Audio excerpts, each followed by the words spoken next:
പിറന്നാൾ ആഘോഷിക്കാൻ ഭർത്താവിനോടൊപ്പം മാൽദ്വീപ്സിൽ പോയതിൻ്റെയും IndiGo airlines കാരണം പെട്ടിക്കിട്ടാതെ പോയതിൻ്റെയും വിവരങ്ങൾ ഉൾപ്പെടുത്തി ദിയ കൃഷ്ണ ഒരു ബ്ലോഗ് കഴിഞ്ഞ ദിവസം പുറത്തുവിട്ടിരുന്നു. അത് വൈറലാകുകയും ചെയ്തിരുന്നു.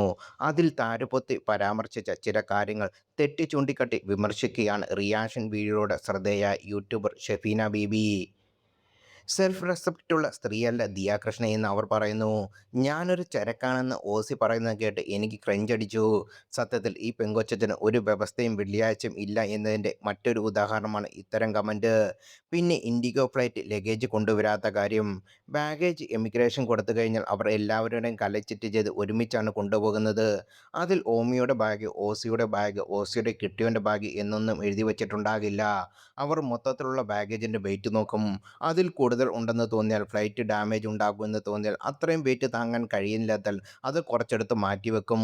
അങ്ങനെ അവർ ചെയ്യുന്നത് യാത്രക്കാരുടെ സൗകര്യത്തിന് കൂടി വേണ്ടിയാണ്. അതുകൂടി മനസ്സിലാക്കാൻ കോമൺ സെൻസ് വേണം. ഇൻഡിഗോ സപ്പോർട്ട് ചെയ്യാൻ വേണ്ടിയല്ല ഞാൻ ഇതൊന്നും പറയുന്നത്. പിന്നെ ഓസി പരാതിപ്പെട്ടത് ബട്ടർ മിൽക്ക് ചോദിച്ചിട്ട് തരുന്നില്ലെന്നാണ്. നാട്ടുകാർ തന്നെ അതിന് ഓസിക്ക് മറുപടി കൊടുത്തു. പൈസ കൊടുത്ത് വാങ്ങിക്കൊടുക്കണം കുഞ്ഞിന്, അല്ലാതെ പേര് പോലെ ഓസിക്ക് അടിക്കാൻ നടക്കരുത്. മനുഷ്യത്വം വിചാരിച്ചിട്ട് സ്വന്തം ദാഹം ആദ്യം തീർത്തിട്ട് ആദ്യം കുഞ്ഞിന് കൊടുത്തിട്ട് വേണം അവനവനും കുടിക്കാൻ. മിക്ക അമ്മമാരും അങ്ങനെ തന്നെയാണ്. ഓസിക്ക് കിട്ടിയത് കിട്ടി, ഇപ്പോൾ പൈസ ചിലവാക്കാൻ ഭയങ്കര മടിയായിപ്പോയി എന്നാണ് ദിയെക്കുറിച്ച് വിമർശിച്ച ഒരാൾ കമൻ്റ് ഇട്ടത്. ഈ കമൻ്റ് പറഞ്ഞതെല്ലാം വളരെ ശരിയായ കാര്യങ്ങളാണ്. എല്ലാം പോയിൻ്റാണ്. ഒരാൾക്ക് ഒരു സാധനം ഫ്രീ ആയി കൊടുത്താൽ ബാക്കിയുള്ളവരെല്ലാം ചോദിക്കും. എല്ലാവരും ഫ്രീ ആയി കൊടുക്കാൻ കഴിയാതെ പിന്നെ അത് പ്രശ്നമാകും. ഭക്ഷണ സാധനങ്ങളെല്ലാം ഒരു ലിമിറ്റഡ് ക്വാളിറ്റി അല്ലെങ്കിൽ ക്വാണ്ടിറ്റി മാത്രമേ ഫ്ലൈറ്റിലുണ്ടാവൂ. അതുകൊണ്ട് തന്നെ വാരിക്കോരി കൊടുക്കാൻ പറ്റില്ല. അവർക്കും ബിസിനസ് സ്ട്രാറ്റജി ആവും. എത്ര പരിവേഷവും ദാഹവും ഉണ്ടെങ്കിൽ ആദ്യം മകൾക്ക് കൊടുത്ത് ദാഹം അകറ്റി വേണം കുട്ടിക്ക് അറിയില്ലേ? അതാണ് മാതൃത്വം.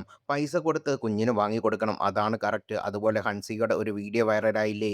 ആ വീഡിയോ കാണുമ്പോൾ ആദ്യം ആ ഒരു കുഞ്ഞിൻ്റെ കുട്ടിത്തം തോന്നും. പക്ഷേ അതേ വീഡിയോയിൽ ഹൻസിയുടെ ചില ഗ്ലസ്റ്ററുകൾ കണ്ടിട്ടുണ്ടോ? ഇരുന്നിട്ട് ഇൻസ്റ്റിബേഷൻ പോലെ വിളിക്കും. അതിലൊരു ആറ്റിറ്റ്യൂഡും വയറും ഞെക്കി കാണിക്കും. ആ കുഞ്ഞ് ഇവിടെ നിന്ന് ഇത് പഠിച്ചതിൻ്റെ ഒരു തെളിവാണ് ഞാനൊരു ചരക്കാണെന്ന് ഓസി പറയുന്നത്.